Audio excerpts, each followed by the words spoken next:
करना चाहते हैं और इसी वजह से तमाम संत एक स्वर में हुंकार भर रहे हैं। शाही स्नान और पेशवाई नामों को महाकुंभ से हर हाल में लुप्त करने का बीड़ा उठा लिया है।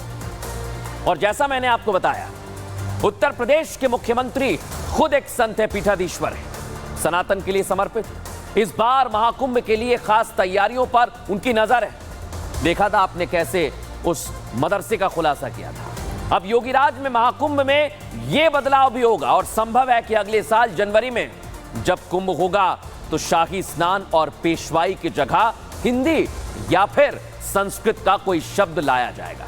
और इसलिए हम कह रहे हैं आज ये तो बस आरंभ है दर्शक, ये सिर्फ और सिर्फ आरंभ है। लेकिन आप सोच रहे हो कि अगर शाही सवारी निकलती है, पेशवाई निकलती है, तो उसकी जगह क्या रखा जाएगा, क्या हो सकता है? तो आइए जरा मैं आपको बता देता हूं दर्शक। ये आप देखिए, अभी क्या है, शाही स्नान। संत क्या कह रहे हैं, इसका नाम होना चाहिए राजसी स्नान, जो सुबह सुबह संत करते हैं। एक और महत्वपूर्ण मांग है पेशवाई। पेशवाई जो मुगल काल से चला आ रहा है, संतों का कहना है कि छावनी प्रवेश इसका नाम होना चाहिए। और संभव है कि इस मांग पर पुरजोर तरीके से ध्यान दिया जाएगा। लेकिन बड़ी बात क्या है, संत क्या कह रहे हैं, इस मांग की शुरुआत कहां से हुई, इस रिपोर्ट में दिखाते हैं।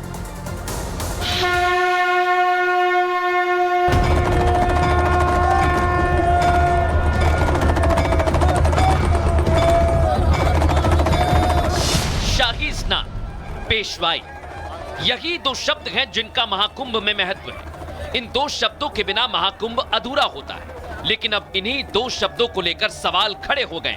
मांग होने लगी है इन्हें बदलने की। मांग की है अखिल भारतीय अखाड़ा परिषद की ओर से, और इसके पीछे तर्क है इन शब्दों का उर्दू और पारसी होना। अखाड़ा परिषद का कहना है कि पेशवाई और शाही स्नान मुगल काल के बादशाहों ने रखे होंगे। लेकिन अब मुगल काल की याद दिलाने वाले इन शब्दों को बदलकर सनातन परंपरा से जोड़ना होगा, जिसके तहत शाही स्नान की जगह राजसी स्नान और पेशवाई की जगह छावनी प्रवेश करने का प्रस्ताव रखा गया है। ये जो उर्दू है, ये तो गुलामी का प्रतीक है। ये मुगलों के समय में यहाँ पे आया है, इसीलिए हमने भी ये निर्णय लिया है। आने वाली बैठक जो हमारी प्रयागराज में होगी, उसमें सभी संत इकट्ठे हो जाएंगे, सभी अखाड़े इकट्ठे हो जाएंगे, अपना प्रस्ताव पारित करेंगे और हम भी जो है वो शाही शब्द को हटा करके पेशवाई शब्द को हटा के हम उसमें नया नाम देंगे। नाम बदलने की इस मांग का समर्थन कई हिंदू संगठन करने लगे हैं। इस प्रस्ताव को अब प्रयागराज मेला प्राधिकरण को दिया जाएगा। इसके बाद शाही स्नान और पेशवाई का नाम बदलने की प्रक्रिया शुरू हो सकती है और साधु संत महाकुंभ से पहले किसी भी हाल में इसे पूरा करवाना चाहते हैं। अखाड़े प्राचीन संस्थाएं हैं। बिना अखाड़ा कुंभ और महाकुंभ दोनों का आकर्षण अधूरा है। अखाड़े में शामिल नागा साधु कुंभ के गौरव और वैभव है।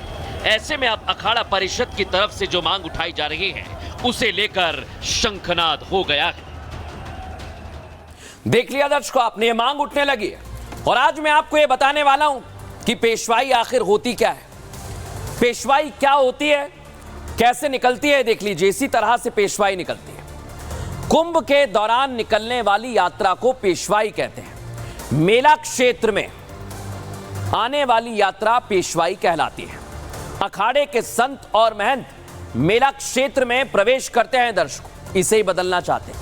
पेशवाई यानी शानो शौकत के साथ प्रवेश करना, और कुंभ क्षेत्र में लोग स्वागत करते हैं, सम्मान करते हैं इसका। लेकिन इस शब्द से दिक्कत है। एक और बड़ी बात, शाही स्नान क्या होता है ये भी आपको दिखा देता हूं। देखिए, साधु हाथी, घोड़े और रथ पर सवार होते हैं, शाही स्नान के लिए आते हैं। शुभ मुहूर्त में अल सुबह गंगा में स्नान करते हैं दर्शकों, और साधु संत त्रिवेणी में स्नान करते हैं जहां जहां कुंभ होता है दर्शकों।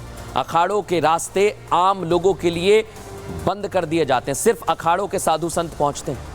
अखाड़ों के लिए स्नान की व्यवस्था की जाती है और उसे शाही स्नान कहते हैं। लेकिन अब इसे बदलने की मांग की जा रही है दर्शकों, और साधु संत मैदान में आ गए। उनका कहना है कि बदलना चाहिए। एक और बड़ी बात, जैसे प्रसाद के साथ हुआ है, कुंभ को भी शुद्ध करने की मांग हो रही है, शुद्ध सनातनी कुंभ। देखिए जरा साधु संत क्या कह रहे हैं।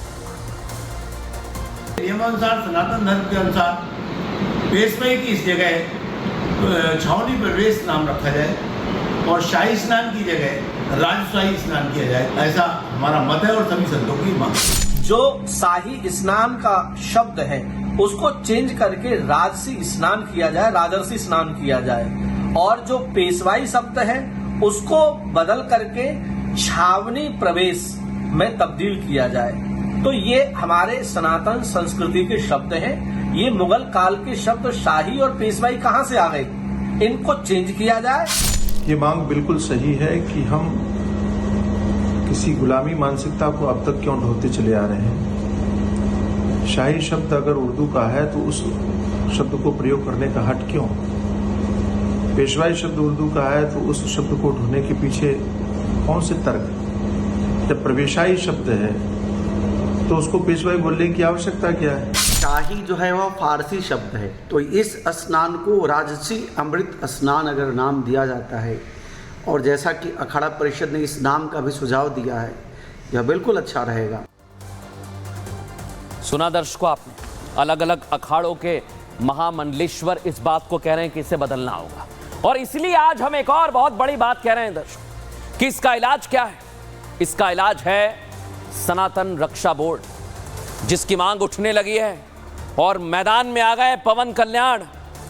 पवन कल्याण जो सुपरस्टार तो हैं ही दर्शकों, लेकिन बड़ी बात क्या है, एक संवैधानिक पद पर भी हैं। लेकिन ये कैसे शुरू हुई है दर्शकों? अभी आपने देखा साधु संत उर्दू और फारसी शब्द को हटाने की मांग कर रहे हैं, लेकिन अब मांग दूसरी है। दक्षिण भारत से यह मांग उठी है, जैसा मैं कह रहा हूं, और मांग का सीधा सीधा ताल्लुक सनातन से है, यानी आपसे। पहले मैं आपको यह बताता हूं कि मांग क्या है दर्शकों। मांग है सनातन रक्षा बोर्ड बनाने की, और कहा जा रहा है यही एकमात्र इलाज है, सनातन धर्म रक्षा बोर्ड। एक तरह से एक कमेटी है दर्शकों जो सनातन धर्म की रक्षा के लिए काम करेगी। कोई खतरा भांपने के उस पर अहम कदम उठाए जाएंगे अगर दिखता है तो। अब यह भी जान लीजिए दर्शकों कि यह मांग किसने उठाई है। आंध्र प्रदेश के उप मुख्यमंत्री सुपरस्टार पवन कल्याण, जो एक नेता होने के साथ पहले अच्छा व्यक्तित्व रखने वाले शख्स हैं। कई तेलुगु फिल्में इनके आपने देखी होगी, हिंदी में डब काम कर चुके हैं, और उनका सनातन के प्रति झुकाव वक्त वक्त पर देखा जा चुका है। लेकिन इस बार उनकी सनातन धर्म रक्षा बोर्ड बनाने की मांग साफ नजर आ रही है, और देश भर से लोग इसके सपोर्ट में आ गए, साधु संत भी आ गए। लेकिन दर्शकों, अब मैं आपको दिखाता हूं कि आखिर पवन कल्याण ने सोशल मीडिया पर क्या पोस्ट किया है, जिसकी